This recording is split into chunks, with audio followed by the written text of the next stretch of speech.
नमस्कार, न्यूज 24 देख रहे हैं आप। मैं हूं आपके साथ डॉक्टर मीना शर्मा। बजट की तारीख जैसे जैसे नजदीक आ रही है वैसे वैसे सवाल हर सेक्टर में सिर्फ यही उठ रहा है कि उन्हें इस बार क्या कुछ मिलने वाला है। एक बहुत बड़ा सेक्टर है हेल्थ, जिसको लेकर आम आदमी की चिंता सबसे ज्यादा रहती है। स्वास्थ्य के क्षेत्र में इस बार क्या कुछ हासिल होगा, स्वास्थ्य सेवाओं में क्या सुधार होगा, देश की वित्त मंत्री निर्मला सीतारमण हेल्थ सेक्टर को इस बार क्या कुछ देने जा रही हैं और उम्मीदें इस सेक्टर की क्या है, समझने की कोशिश करेंगे हमारे खास मेहमानों के साथ। हमारे साथ सुधीर कलह हैं जो कि चेयरमैन हैं डिजिटल हेल्थ टास्क फोर्स के। डॉक्टर धीरेन गुप्ता हैं, आप पीडियाट्रिक हैं। डॉक्टर पी के गुप्ता पूर्व अध्यक्ष आईएमए लखनऊ हैं। डॉक्टर प्रभात रंजन, आप पैथोलॉजिस्ट हैं। और डॉक्टर वीना आचार्य, आप जानी मानी महिला रोग विशेषज्ञ हैं और कैंसर की दुनिया में बहुत बड़ा काम कर रही हैं। आप सभी का बहुत बहुत स्वागत है। डॉक्टर सुधीर, मैं शुरुआत अगर आपसे करूं कि इस पूरे सिनेरियो में देश जहां 5 ट्रिलियन और ये तमाम जो बातें हैं और विकसित भारत का जो सपना है, इसके बीच में हेल्थ सेक्टर कहाँ खड़ा है? दो बातें हैं, एक हेल्थ सेक्टर की जरूरत और दूसरी सरकार की प्राथमिकता। हम शुरुआत जरूरत से करते हैं। आज की तारीख में 2025 में जब हम नए बजट का इंतजार कर रहे हैं, तब हेल्थ सेक्टर क्या कुछ सोच रहा है, उनकी जरूरतें जो प्राथमिकता से सरकार को इस वक्त एड्रेस करनी चाहिए, इस बजट में उन पर फोकस करना चाहिए। Afternoon doctor Meena. I think ये कोविड ने हमें सबको सिखा दिया कि आज की डेट में health is the actual wealth and without health nothing else is possible. हम बात कर रहे हैं देश का 5 ट्रिलियन की इकोनॉमी बनाने के लिए, लेकिन अगर हमारे पॉपुलेशन है उसी को हेल्थ केयर अगर फैसिलिटीज नहीं मिलेंगी तो आई डोंट थिंक वो 5 ट्रिलियन हम किसी काम हमारे आएगा। तो पहले हमें समझना चाहिए आज की डेट में हेल्थ केयर हमारा जो इस देश का है वो 70% प्राइवेट हेल्थ केयर सेक्टर के पास है और सिर्फ 30% ही सरकार इंफ्रास्ट्रक्चर दे रही है। तो अगर प्राइवेट हेल्थ केयर पे अगर फोकस करना है तो अनलेस हम प्राइवेट हेल्थ केयर को अफोर्डेबल बनाएंगे तभी आम आदमी उसको यूज कर सकता है। और आप देखिए कि आउट ऑफ पॉकेट एक्सपेंडिचर आज की डेट में करना बहुत मुश्किल है किसी के लिए। तो हमें कहीं ना कहीं हेल्थ केयर इंश्योरेंस का जो है पेनिट्रेशन वो बढ़ाना पड़ेगा। जो एक ईमानदार टैक्स पेयर है जो अपनी जेब से अपनी फैमिली के लिए हेल्थ केयर इंश्योरेंस खरीद रहा है और उसका प्रीमियम भी दे रहा है, तो उस ईमानदार शख्स को आप 18% जीएसटी कैसे लगा सकते हैं? आपको तो उसको जी। इंसेंटिवाइज करना चाहिए। तो हम्म। पहला पहला तो हम बहुत साल से सरकार को यही बात बोल रहे हैं कि प्राइवेट हेल्थ केयर इंश्योरेंस को इंसेंटिवाइज कीजिए, उस पर इंसेंटिव दीजिए। हमें आपके 2-2,500-3,000 रुपए नहीं चाहिए जो पार्टियां हमें ऑफर कर रही हैं। हम अपनी जेब से खर्चना चाहते हैं, अपनी फैमिली का एक अच्छा इलाज कराना चाहते हैं, उसके लिए हम प्रीमियम दे रहे हैं। आप उस प्रीमियम को 18% मतलब आप लग्जरी टैक्स वाले रेट्स में कैसे रख सकते हैं? तो पहला जी। काम तो ये हमें करना है। दूसरा, आप देखें, मैं गंगाराम हॉस्पिटल में चेयरमैन हूँ मिनिमल एक्सेस सर्जरी डिपार्टमेंट का। एक जी। तरफ तो सरकार हमें कहती है कि आप इंटरनेशनल स्टैंडर्ड्स के काम कीजिए, बेस्ट मशीनरी लाइए, बेस्ट इक्विपमेंट लाइए, और आप कहीं ना कहीं उसकी हमको इंसेंटिव नहीं देना चाहते। आपने हमने कई अस्पतालों ने जो सरकार की स्कीम्स जैसे कि सीजीएचएस स्कीम है, ईसीएचएस की स्कीम्स हैं, या जो नई हमारी जो हेल्थ इंश्योरेंस स्कीम्स आई हैं, उसमें देखें तो आप 3-3 4-4 महीने तक डॉक्टर्स को पेमेंट नहीं मिल रही है, तो वो कहीं ना कहीं उस पर घबराते हैं ऐसे पेशेंट को लेने के लिए। तो ये सब चीजें हमें सरकार को सोचनी पड़ेगी कि प्राइवेट हेल्थ केयर को हम कैसे स्ट्रेंथन करें। वो प्राइवेट हेल्थ केयर में जो लोग डॉक्टर्स इलाज कर रहे हैं वो आपके दुश्मन नहीं है, जी। लेकिन कहीं जी। ना कहीं उनको जी। उनको खर्चने के लिए कहीं ना कहीं से तो पैसे चाहिए। अगर हम बिल्कुल। 20% हम चैरिटी करें, उसके बाद हम अपने स्टाफ को भी पे कमीशन के हिसाब से पे करें, हमारे को टैक्स के कोई इंसेंटिव ना मिले, तो हम कैसे इसको सस्टेन कर पाएंगे? जी, तो एक तो प्राइवेट सेक्टर की बड़ी जरूरत जिसको कहना चाहिए कि जो शख्स ईमानदारी से सरकार पर निर्भर नहीं रहना चाहता है, जो अपना मैनेजमेंट करके आगे बढ़ रहा है, कि अगर उसे कोई आपदा आती है, मुश्किल आती है, परेशानी आती है, इमरजेंसी आती है, तो वो उसमें कैसे अपनी जो हेल्थ इंश्योरेंस है उससे अपना एक बचाव कर सकता है और अच्छी जो चिकित्सा सेवा है उसका लाभ उठा सकता है प्राइवेट सेक्टर में। इसमें कोई कंफ्यूजन नहीं है कि प्राइवेट सेक्टर में, हेल्थ सेक्टर में हमें जो सर्विसेज मिलती हैं उसमें मेडिक्लेम का एक बहुत बड़ा रोल है। लेकिन मेडिक्लेम पर 18% जीएसटी, वाकई में सोचने लायक बात है। उम्मीद करते हैं निर्मला सीतारमण देश के वित्त मंत्री और सरकार इस बात पर जरूर गौर करेगी और ये आवाज सुनी जाएगी। न्यूज़ 24 पर हमारी यही कोशिश होती है कि आम आदमी के मुद्दों को हम सरकार के सामने रखें। डॉक्टर पीके गुप्ता सदस्य यूपी मेडिकल काउंसिल है। एक तरफ प्राइवेट मेडिक्लेम है, सर्विसेज है, दूसरी तरफ सरकारी अस्पतालों की जो स्थिति है और सरकारी अस्पतालों में जो इतनी बड़ी बड़ी सुविधाएं सरकार के द्वारा बहुत बड़े बड़े विज्ञापनों में दिखाई जाती है और ग्राउंड पे जो रियलिटी है। डॉक्टर पीके गुप्ता, क्या निर्मला सीतारमण को इस बजट में करना चाहिए? क्योंकि वैसे तो हेल्थ बजट बहुत बड़ी संख्या में तो बहुत बड़ा पोर्शन जिसका कहना चाहिए वो स्टेट का हिस्सा हो जाता है। हाँ, बिल्कुल बिल्कुल सही प्रश्न आपने किया कि जो जीडीपी है उसका अभी लेस देन 2% यानी कि 1.8% हमारा बजट है। हम लोग लगातार फिफ्थ पे कमीशन ने कहा कि ये अप टू 2.5% होना चाहिए। एक तो इस दिशा में हमारे फाइनेंस मिनिस्ट्री को काम करनी चाहिए। दूसरा, प्राइवेट सेक्टर का पब्लिक सेक्टर की आपने बात किया, तो पब्लिक सेक्टर में बहुत ज्यादा गवर्नमेंट इन्वेस्ट तो कर रही है लेकिन डिलीवरी नहीं मिल रही है और प्राइवेट सेक्टर को उतना ही रिस्ट्रिक्ट किया जा रहा है। यानी कि कुछ कंप्लायंसेस, कुछ क्लिनिकल एस्टेब्लिशमेंट एक्ट, इस तरीके की चीजों को लेके उनको ऐसा किया जा रहा है कि छोटे और मझोले जो क्लिनिक्स हैं, अस्पताल हैं, जैसे पैथोलॉजी लैब्स हैं, इनको इतने ज्यादा नाव में बांधा जा रहा है कि जिससे धीरे धीरे ये खत्म होने के कगार पे हो जाएंगे। वो बड़े बड़े कॉर्पोरेट हॉस्पिटल्स या कॉर्पोरेट लैब ही सर्वाइव कर पाएंगे। तो जो जो अफोर्डेबल ट्रीटमेंट है वो छोटे और मझोले स्तर के ही सेटअप्स दे पाएंगे। तो इसको गवर्नमेंट को यहाँ पे इंसेंटिवाइज करने की जरूरत है। एक डॉक्टर जब वो निकलता है मेडिकल कॉलेज से पढ़ाई डिग्री लेके, तो वो कम से कम एक छोटा क्लिनिक स्टैब्लिश कर पाए और साथ में रेवेन्यू और रोजगार दोनों वो देता है डॉक्टर। लेकिन गवर्नमेंट की नजर में ये लगता है कि किस तरीके से इनको रिस्ट्रिक्ट किया जाए। रेगुलेट करना तो बहुत अच्छी बात है लेकिन रिस्ट्रिक्ट करने की जो टेंडेंसी है गवर्नमेंट की, इससे बहुत से यंग डॉक्टर्स जो है अब कॉर्पोरेट में काम करने को चले गए हैं। और कॉर्पोरेट का आपने देखा होगा कि कॉर्पोरेट में जो डॉक्टर्स काम कर रहे हैं वो केवल टोटल कॉस्ट का केवल 10% उनको मिलता है फीस के रूप में। लेकिन एक प्रोजेक्शन जो है कि डॉक्टर्स द्वारा इतना महंगा इलाज हो गया है, जबकि ऐसा ऐसी बात नहीं है। क्योंकि महंगा सब कुछ है। जीएसटी आप देख रही हैं डिवाइसेस पे, जो हमारे डायग्नोस्टिक इक्विपमेंट के डिवाइसेस है वो 18% है जीएसटी उसका। प्लस आपने अभी प्रीमियम का देखा आपने, वो 18% जीएसटी है। तो फार्मा और ये इक्विपमेंट्स, इनमें अगर हम जीएसटी में ढील दें, कुछ इंसेंटिवाइज करें, तो डेफिनेटली जो कॉस्ट ऑफ द ट्रीटमेंट है वो अफोर्डेबल हो जाएगा, चाहे कितना भी दावे कर ले गवर्नमेंट। लेकिन प्राइवेट सेक्टर जो है अपनी सेवाएं देता रहेगा और लोग इस पर भरोसा करेंगे।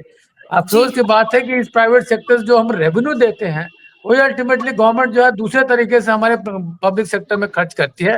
लेकिन जितना खर्च होता है उतनी डिलीवरी नहीं मिलती है। आप आंकड़े निकाल के देख लीजिए कि गवर्नमेंट सेक्टर में कितना खर्च हो रहा है, नहीं कितना उसका आउटकम निकल रहा है। आप कंपेयर करेंगे तो एक बेड का कॉस्ट कम से कम 10-10 हजार रुपया आता है पर डे का। वो जनता को लगता है कि वहां तो बिल्कुल बहुत पैसा नहीं लिया जाता है, बहुत कम में हो रहा है।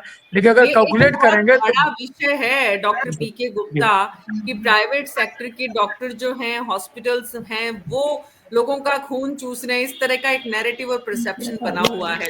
लोगों को ऐसा लगता है सरकारें बड़ी रेस्ट्रिक्टेड, आपने कहा कि डिसिप्लिन होना चाहिए लेकिन रिस्ट्रिक्शन नहीं होना चाहिए। लेकिन सरकार रिस्ट्रिक्शन और किस किस तरह की है वो मैंने हाल ही में कुछ डॉक्टर्स ने बताया था विस्तार से कि कितना प्राइवेट एक हॉस्पिटल चलाना मुश्किल है। लेकिन एक तरफ प्राइवेट हॉस्पिटल है, प्राइवेट हॉस्पिटल के रेट कार्ड हैं, दूसरी तरफ गवर्नमेंट है, तीसरी तरफ डॉक्टर वीना आचार्य भी जुड़ गई है हमारे साथ। डॉक्टर प्रभात रंजन, सवाल ये है कि जिस तरह से लैब्स के चार्जेस हैं, बड़ी संख्या में लोगों को छोटा सा टेस्ट कराना है, मोटा अमाउंट जाता है, तो इस सेक्टर में भी मतलब पैथोलॉजी की दुनिया में कितना सरकार को ध्यान देने की जरूरत है और किस रूप में ये ध्यान दिया जाए? मैम, मैं पीके गुप्ता सर के बात को ही आगे बढ़ाता हूँ। एक एग्जांपल देता हूँ। जो पेशेंट्स बोलते हैं कि इतना महंगा टेस्ट है, पेशेंट ने हमें 1000 रुपया दिया, 30% चला गया इनकम टैक्स, बच गए मेरे पास 700 रुपये। अब उसमें जो केमिकल्स खर्च हुए और जो मशीन है उस पर 12 से 18% जीएसटी है। जो बिजली है उस पे सेस है, और उसके ईयरली एनुअल के लिए रिन्यूअल के लिए 10 तरह के सर्टिफिकेट चाहिए, जिसकी फीस पड़ती है लगभग 40 से 50 हजार रुपये। आपका मैन पावर का कॉस्ट हो गया। इस 1000 में से 40% भारत सरकार, बिहार सरकार ले जा रही है। हमारे पास बच गया 600 रुपये। 600 रुपये में हमने स्टाफ को सैलरी देना है, हमने बिजली बिल देना है, हमने सर्टिफिकेट बनवाने हैं, बाकी सारे चीज करने हैं, और उसके बाद क्वालिटी काम करना है। तो ये टैक्सेशन जो सर बोल रहे थे, एक लेयर पे नहीं है, ये मल्टी लेयरिंग टैक्सेशन है। आप बोल रहे हैं कि डायग्नोस्टिक वाले को या आप डॉक्टर्स को बोल रहे हैं सस्ता में काम करें। जो डॉक्टर्स क्लिनिक में बैठा है, 1000 रुपया में से 300 रुपया उसका ऐसे ही चला गया फीस में से, बच गया 700 रुपये उसके फीस। 700 रुपये में से उसको यदि जनरेटर रखा है तो डीजल ले रहा है, ये ले रहा है, सब पे उसके लगे हुए हैं, तो उसके पास घट के फिर वही 600 रुपये बच गए। अब उस 600 रुपये में उसने पेशेंट को ढंग से इलाज भी करना है। तो ये टैक्सेशन की जो है, ये यहाँ कोई नहीं देख रहा है। आप मल्टी लेयरिंग टैक्सेशन किए हुए हैं मेडिकल सिस्टम पे, आप वो एक यूनिफॉर्म कीजिए। दूसरी चीज क्या है कि जो आपके ड्रग सप्लाई हैं, जो सर भी बोल रहे थे, या जो आप पेसमेकर की ही बात करें या स्टेंट की बात करें, जो पेसमेकर की तो ये हाल है कि लोग बोलते हैं चल गया तो चांद पे, नहीं तो घाट पे। जो गवर्नमेंट मानी जो इंडियन सप्लाई है, उसकी बैटरी की चार्जिंग का कोई मतलब आपका ये नहीं है, वो 4 घंटे चलेगा कि 6 महीने चलेगा, कुछ नहीं, किसी को नहीं पता है। जबकि जो भी प्राइवेट सेक्टर से जो अच्छे कंपनियां दे रही हैं, वो 12 से 14 साल 15 साल तक चलती है पेसमेकर की बैटरी। तो यहाँ पे बदनाम कौन होता है? वो पेसमेकर आगे जाके 4 महीने के बाद फेल हो गया, तो कंपनी नहीं बदनाम हो रही है, बदनाम हो रहे हैं जो डॉक्टर साहब ने वो पेसमेकर लगाया। तो लोगों का परसेप्शन जाता है कि डॉक्टर ने गलत किया। ये एक चीज है। दूसरा, रिसर्च। आप हर क्षेत्र में रिसर्च कर रहे हैं, अच्छी बात है, आर्मी में कर रहे हैं, आप एरोनॉटिक्स में कर रहे हैं, आप सैटेलाइट सिस्टम में कर रहे हैं। मेडिकल सिस्टम में कम प्राइस पे कैसे आपको काम करना है, उसके लिए आपका कोई रिसर्च नहीं। 70% जनता अभी भी एक्चुअल मेडिकल फैसिलिटी से जो गांव में रह रही है वो एलूफ है, उनको पता ही नहीं है कि क्या क्या फैसिलिटी है। उनको होते रहता है पैर दर्द, जाते हैं पेट दर्द वाले डॉक्टर के पास। तो आपका अवेयरनेस का सिस्टम यहाँ पे इतना लैग करता है। तो उसके तो शुरू के जो पैसे खर्च होते हैं पेशेंट के, 400-500 रुपये, 1000 रुपये, वो दूसरे डॉक्टर के पास ही खर्च हो जाते हैं, सही जगह पे वो पहुंचता ही नहीं। जी डॉक्टर वीना आचार्य, मुद्दा ये है कि सरकार के पास एक सीमित बजट है, उस सीमित बजट में उसे असीमित जो आशाएं और उम्मीदें हैं वो पूरी करनी है, और ऐसे में तारीख, प्रायोरिटीज होती हैं कि आज की तारीख की प्रायोरिटी क्या है, आज सरकार की प्राथमिकता क्या होनी चाहिए। 2025 का बजट जब पेश कर रही है देश की वित्त मंत्री निर्मला सीतारमन, वहां पर स्वास्थ्य के क्षेत्र का जो बजट है उसमें आज सरकार कौन कौन सी जरूरतों को प्राथमिकता दे। बीइंग गायनकोलॉजिस्ट आपका एक लंबा अनुभव रहा है, कैंसर की दुनिया में आप बड़ा काम कर रही हैं, तो सरकार को, निर्मला सीतारमन जी का ध्यान किस तरफ आप इस वक्त लाना चाहती हैं? मीना जी, मैं आपका बहुत बहुत धन्यवाद देती हूँ कि आपने ये प्रश्न उठाया है। और जैसा कि स्वास्थ्य के बारे में हम कहते हैं, तो मैं कहती हूँ कि निर्मला जी की तक भी हमने अप्रोच करी है कि जो महिलाओं में सबसे ज्यादा प्रमुख कैंसर है वो सर्वाइकल कैंसर है, और यही एक ऐसा कैंसर है जिसका टीकाकरण उपलब्ध हो गया है। सारी जगह इस टीकाकरण हो रहा है, दुनिया के हर कोने में, ऑस्ट्रेलिया और अमेरिका में कंप्लीट हो गया है। हमारे देश में भी काफी स्टेट ने कैंसर का फ्री वैक्सीन करा है। तो मेरी आप लोगों से ये कि सभी महिलाओं में प्रारंभिक रूप से अगर हम इस कैंसर को रोक देंगे, तो जो हमारे देश में 70% महिलाएं जो ये कैंसर से ग्रसित होकर आती हैं, वो बहुत ही आखिरी स्टेज में आती है, तब उनका इलाज बहुत ज्यादा महंगा होता है। वो प्राइवेट और सरकारी अस्पताल दोनों में कराना मुश्किल हो जाता है। उनको रेडियोथेरेपी, कीमोथेरेपी और उनकी सर्जरी भी इतनी डिफिकल्ट होती है, और बाद में मरीजों को काफी। तो हम अगर सस्ते इलाज की बात करते हैं, तो मेरा ये कहना है कि हम प्रारंभिक अवस्था में अगर इस टीकाकरण करा दिया जाए, तो कैंसर से कम 90% हम इस जो सर्वाइकल कैंसर है, बच्चेदानी के मुंह का कैंसर करा जाता है, उससे काफी रोकथाम हो जाएगी। और मेरी तो आशा है कि ये वैक्सीन नेशनल इम्यूनाइजेशन प्रोग्राम में आ जाए, तो हम ये फ्री वैक्सीन बच्चों में लगा सकते हैं। डॉक्टर वीना आचार्य, आपने कहा कि कुछ स्टेट में, वो कौन से स्टेट हैं जहां पहले शुरू हो गया है फ्री वैक्सीनेशन? दूसरी ये बात, क्या ये स्टेट का सब्जेक्ट है? आपने कहा सेंटर अपने उसमें लेकर पूरे देश में एक तरह से इसको फ्री कर दे, राइट? तो ये हम स्टेट में, सबसे पहले तो मैं इस बात के लिए बहुत बधाई देती हूँ, बिहार में ये वैक्सीन स्टेट में कंप्लीटली फ्री हो गया है, सिक्किम में फ्री हो गया है, पंजाब और महाराष्ट्र में भी इसको फ्री करने के लिए कह रहे हैं। और नेशनल इम्यूनाइजेशन प्रोग्राम के लिए हमारी जो फॉक्सी है, उसमें कम से कम 35,000 डॉक्टर्स हैं, लेडी डॉक्टर्स हैं, सबने रिप्रेजेंटेशन दिया है। और इवन अपने जो राष्ट्रपति हैं, उन्होंने भी अपने भाषण में पहले ये घोषणा की थी कि ये वैक्सीन फ्री कराया जाएगा अगले बजट में। तो हमें तो बहुत आशा है सभी गायनेकोलॉजिस्ट को कि ये वैक्सीन। डॉक्टर वीना आचार्य, एक सवाल और, जैसे ही फ्री की बात आती है, अभी अभी डॉक्टर प्रभात रंजन ने कहा था, आपने सुना, पेस मेकर लगाएंगे, 2 दिन चलेगी बैटरी, 10 दिन की 2 महीने मालूम नहीं है। तो अगर प्राइवेट, मतलब अगर सरकार इस वैक्सीन को भी फ्री कर देती है तो क्वालिटी का भी इश्यू होगा? क्वालिटी का इश्यू है, जैसे कि जो अब तक ये वैक्सीन बाहर के बन के आता था एमएसडी वालों से, ये इसकी काफ़ी लंबी रिसर्च है, पर अभी हमारे इंस्टीट्यूट में, सीरम इंस्टीट्यूट में वैक्सीन बनाने लग गए हैं, इनकी भी 10 साल से ट्रायल है। और ये लोग भी कहते हैं कि वैक्सीन अगर लगाया जाएगा तो 98% इसकी एफिशिएंसी है, तो इसकी काफ़ी अच्छी रिपोर्ट आ रही है, इसके कोई साइड इफेक्ट्स नहीं है। न एक मन में जो भ्रम पैदा होता है कि इस वैक्सीन से बच्चियों में कोई मासिक धर्म या आगे जाके बच्चे बनने में, तो ये हम लोग बराबर अवेयरनेस, कंटिन्यूसली अवेयरनेस कर रहे हैं। और मैंने अपनी स्टेट में गवर्नर और अपने हेल्थ मिनिस्टर को इसका जाके खुद ने ज्ञापन दिया है कि हमारी स्टेट में, राजस्थान में ये वैक्सीन फ्री कराया जाए। तो आपने सही टाइम पे ये बात छेड़ी है, तो बजट आने वाला है, अगर ये फ्री हो जाएगा तो बहुत ही अच्छा रहेगा। जी, तो एक तो देश की वित्त मंत्री निर्मला सीतारमण को आधी आबादी को सर्वाइकल कैंसर से बचाने के लिए जरूरी जो इनिशियल जो इंजेक्शन है, जो कि 9 से 14 साल की उम्र की बच्चियों को लगाने से भविष्य में उन्हें कैंसर से बचाया जा सकता है, उस तरफ ध्यान देना चाहिए और पूरे देश में इसे एक अभियान की तरह इस वक्त सरकार को प्राथमिकता से लेना चाहिए। डॉक्टर सुधीर कल ने ये भी बहुत कहा है सारे कि मुद्दों, जी डॉक्टर, WHO ने ये कहा है कि ये वैक्सीन सारी दुनिया में 2030 तक 90% लोगों को लग जाना चाहिए, पर हमारी कंट्री में अभी तक 5 to 10% लोगों को भी कवरेज नहीं मिला है। तो 2030 में हम कैसे अपने टारगेट पूरा करेंगे? जी डॉक्टर सुधीर कलहन, जैसे स्पेसिफिक बात हमारी 2 सामने आई, एक मेडिक्लेम हेल्थ इंश्योरेंस पर सरकार जीएसटी 18% बंद करे, दूसरा कैंसर से बचाने के लिए महिलाओं को, बच्चियों को इंजेक्शन सरकार प्राथमिकता से इसी बजट में देश में फ्री करे, तीसरी प्राथमिकता हेल्थ सेक्टर की इस वक्त सरकार की क्या होनी चाहिए? और सरकार अब तक जो बजट पर फीडबैक और बैठकें कर रही हैं, उससे आपको समझ में क्या आ रहा है डॉक्टर सुधीर की इस बार बजट में क्या कुछ सरकार हेल्थ सेक्टर को देने जा रही है? देखिए, मैं चैम्बर ऑफ कॉमर्स एसोचैम के अंदर उनका चेयरमैन हूँ, national digital health care task force का, और हर साल मैं बजट के सेशन में pre budget and post budget में पार्टिसिपेशन करता हूँ।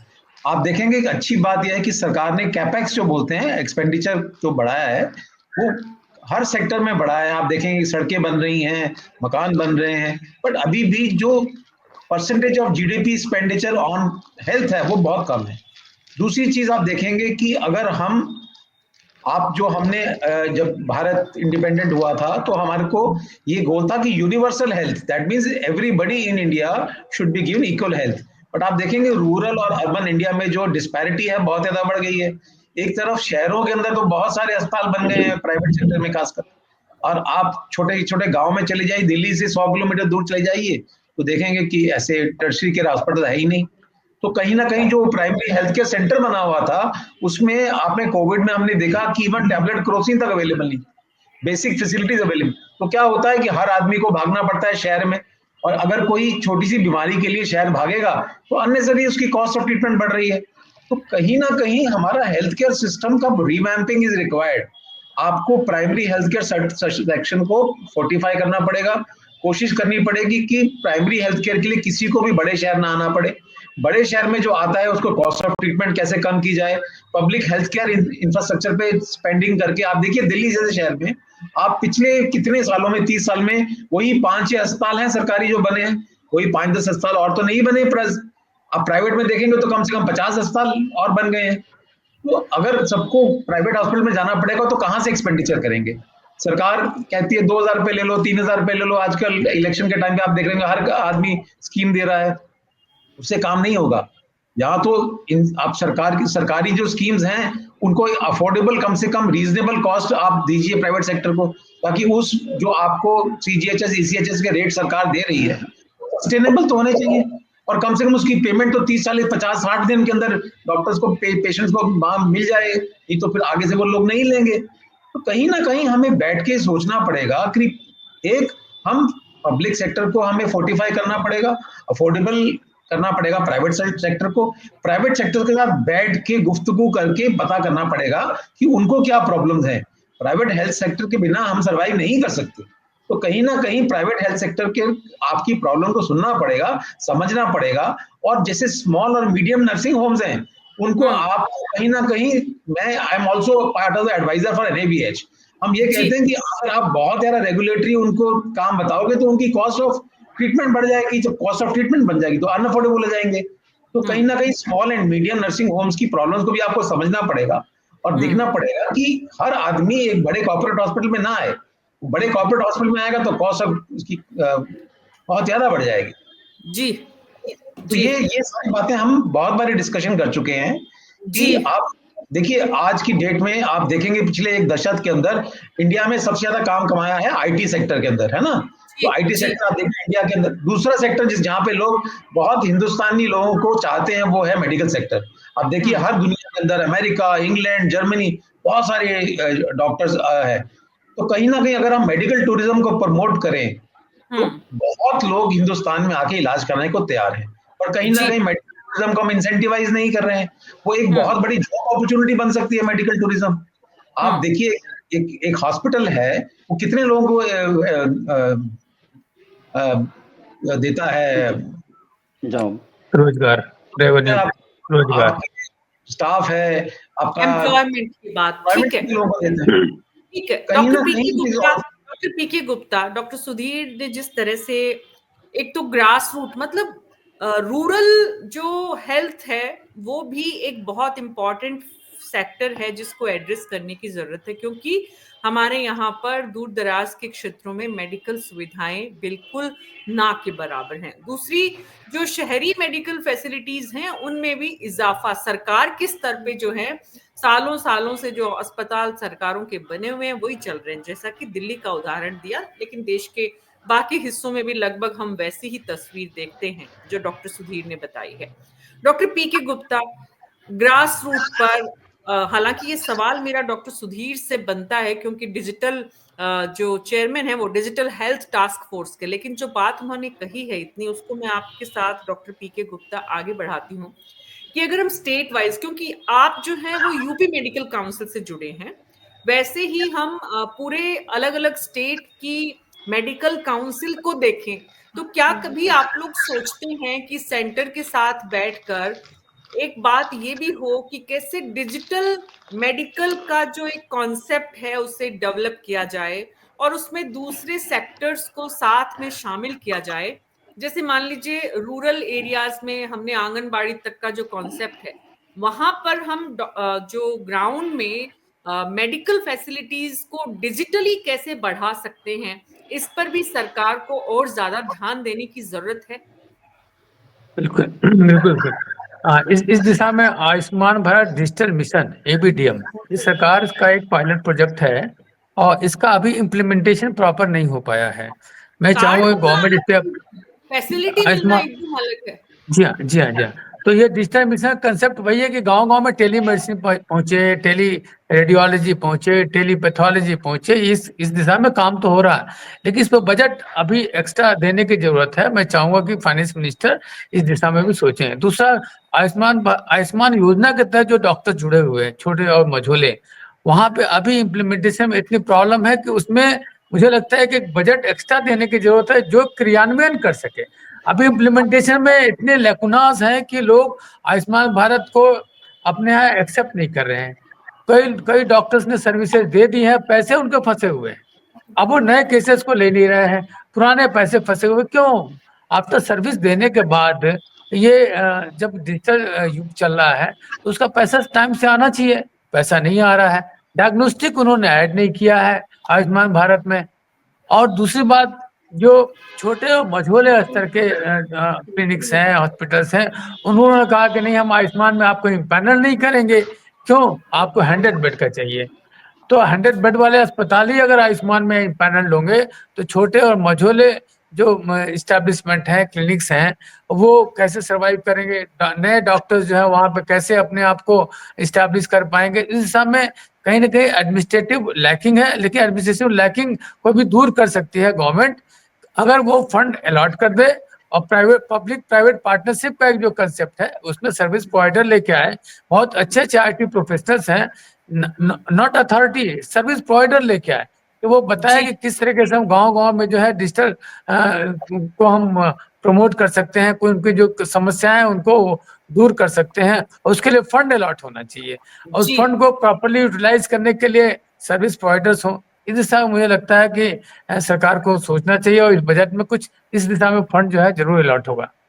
डॉक्टर वीना आचार्य, बजट, देश के बजट में हेल्थ सेक्टर का जो परसेंटेज है वो कितना बढ़ाने की जरूरत है? मैं तो कहती हूँ कि कम से कम जो हेल्थ में है महिलाओं के लिए विशेष रूप से, और जो भी हम आगे, अगर जैसे डॉक्टर साहब ने कहा है कि ग्रास रूट लेवल पे, मैं अभी जम्मा रामगढ़ गई थी कैंप करने के, 25 किलोमीटर दूरी है जयपुर से, पर हेल्थ केयर सिस्टम में जो PSC CSC सेंटर बने हुए थे पर वो स्ट्रेंथिंग नहीं है वहाँ पे। जैसे बताया डॉक्टर साहब ने कि अभी क्रॉसिंग टेबलेट भी नहीं अवेलेबल है, या जो भी है स्टाफ भी अवेलेबल नहीं है, उनके लिए मेडिसिन भी नहीं है। वो जयपुर से बहुत दूर नहीं है, पर ड्रास्टिक डिफरेंस है जम्मा रामगढ़ के जो हेल्थ केयर सिस्टम है और जयपुर के। तो जो सिस्टम को बढ़ाने के लिए हम बजट की बात करें, उसके साथ साथ staff plus doctors plus nursing staff की भी बहुत ज्यादा जरूरत है, क्योंकि अगर सुविधाएं भी हैं पर स्टाफ नहीं है तो वो यूज नहीं हो रहा है। तो स्टाफ को बढ़ाने के लिए अगर बजट को बढ़ाया जाए या पेमेंट में उनमें बढ़ाया जाए तो 10 से 15% और बढ़ा दिया जाए तो डेफिनेटली इम्प्रूवमेंट होगा। वो बहुत बड़ा अमाउंट नहीं होगा सरकार के लिए। जी डॉक्टर सुधीर, ये सारे पक्ष जो हमने समझे, ऐसा नहीं है कि सरकार को इल्म नहीं है, सरकार को जानकारी नहीं है, सरकार ने प्री बजट बैठकों में इन सब पर विचार भी किया होगा। बजट में आपको दिख क्या रहा है सरकार से? बजट में हेल्थ सेक्टर को कोई परसेंटेज बढ़ता हुआ आपको नजर आ रहा है? अभी तक के संकेत? देखिए, अगर आप परसेंटेज ऑफ GDP लें तो अभी भी वो बहुत मात्र 2 या 3% ही है, क्योंकि इवन पड़ोसी देश में बांग्लादेश में भी शायद 4% है, और एडवांस कंट्रीज में तो शायद 8 से 10% of GDP is spent on health. तो कहीं ना कहीं percentage of expenditure on health care has to improve. First of all, सबसे ज्यादा आप जो परसेंटेज ऑफ GDP का उसको करना है। दूसरा, जो सरकार का जो कैपेक्स एक्सपेंडिचर हो रहा है वो कहीं ना कहीं हेल्थ केयर के अंदर इंफ्रास्ट्रक्चर फैसिलिटीज बढ़ाने के लिए भी जरूर होना चाहिए। और तीसरी बात, जो सरकार ने पिछले 1 दशक से जो ABDM स्कीम, जैसे बात कर रहे थे डॉक्टर PK गुप्ता भी, वो ABDM शुरू तो हुआ है लेकिन उसका इम्प्लीमेंटेशन नहीं हुआ। तो ABDM से क्या होगा, एक हेल्थ केयर नेटवर्क बनेगा जिससे कहीं ना कहीं हम प्राइमरी और मीडियम लेवल के और टर्शियरी के हॉस्पिटल्स को जोड़ देंगे एक हेल्थ केयर नेटवर्क के थ्रू। तो एक छोटा से गांव में बैठा हुआ डॉक्टर अगर यहाँ कोई हेल्थ केयर बगैर एक टर्शियरी केयर हॉस्पिटल के बैठे हुए एक्सपर्ट से बात कर सकता है और कहीं ना कहीं बेटर स्क्रीनिंग हो सकती है पेशेंट्स। तो कहीं ना कहीं जो फ्रूट्स ऑफ टेक्नोलॉजी हैं, आप देखेंगे हर फील्ड में वो हो गए वो, बट हेल्थ केयर सेक्टर में कहीं ना कहीं वो डिजिटाइजेशन के फ्रूट्स जो हैं अभी तक बियर नहीं। तो ये बहुत जरूरी है कि सरकार हेल्थ केयर पे डायरेक्टली फोकस करे, इनडायरेक्टली नहीं, डायरेक्ट इंसेंटिवाइजेशन। एंड सबसे बड़ा इंसेंटिवाइजेशन मेरे हिसाब से प्राइवेट हेल्थ केयर के लिए ये है कि आप कहीं ना कहीं आम आदमी को इंसेंटिवाइज कीजिए कि वो इंश्योरेंस ले। आप कॉर्पोरेट जैसे छोटे मीडियम MSMEs हैं, एक कोई भी MSME है उसके पास 20, 25, 30 एम्प्लॉइज हैं, तो अगर वो इंश्योरेंस प्रीमियम 50% खुद दे दे और 50% एम्प्लॉइज दे दें तो इंश्योरेंस मिल जाएगा। मैं अपने कई दोस्तों को बोलता हूं जिनके छोटे छोटे बिजनेसेस हैं कि आप 30 एम्प्लॉइज हैं, आप उनकी 5 लाख की इंश्योरेंस कराइए, आधे प्रीमियम आप दे दीजिए, आधा वो दे दे, और वो उसका जो प्रीमियम है वो भी आप डिवाइड करके हर महीने उनको 500-600 रुपए ले लीजिए। तो कहीं ना कहीं बर्डन आप सरकार के हाथ से हट जाएगा। अगर इस तरीके से इंसेंटिवाइज करके सरकार के ऊपर से private health care insurance provide करने का बर्डन हट जाएगा तो सरकार use that fund on public health care infrastructure development, देखिए ना। और जो स्कीम सरकार की, जैसे हम सब मान रहे हैं प्राइवेट हेल्थ, आप किसी अक्रॉस दी बोर्ड किसी भी अस्पताल से पूछ लीजिए, वो कहेंगे कि हमने तो बहुत ईमानदारी से सरकार की सारी स्कीम अडॉप्ट करी, बट पेमेंट नहीं मिल रही है, हमें 6-6 महीने से पेमेंट नहीं मिल रही है। तो आगे क्या होगा, हम वो नहीं लेंगे नेक्स्ट पेशेंट। तो कहीं ना कहीं पब्लिक प्राइवेट पार्टनरशिप के अंदर सरकार को यह भी समझना पड़ेगा कि जो पब्लिक सेक्टर है, प्राइवेट सेक्टर है, वो कहीं ना कहीं एक दूसरे पे फेथ होना चाहिए। कहीं ना कहीं ब्रीच ऑफ ट्रस्ट ना हमारी तरफ से होना चाहिए, हमें भी ईमानदारी से काम करना चाहिए। डॉक्टर्स भी ऐसा नहीं है कि कहीं ना कहीं बिलिंग एक्स्ट्रा करते होंगे या कुछ करते हो, तो वो भी ईमानदारी से बिलिंग करे। दूसरी एंड से ये है कि सरकार भी जो ईमानदारी से बिलिंग हो रही है उसका सही टाइम से पेमेंट कीजिए। तो कहीं ना कहीं म्यूचुअल ट्रस्ट अगर सरकार का और प्राइवेट सेक्टर का रहेगा तो that will benefit the people at large.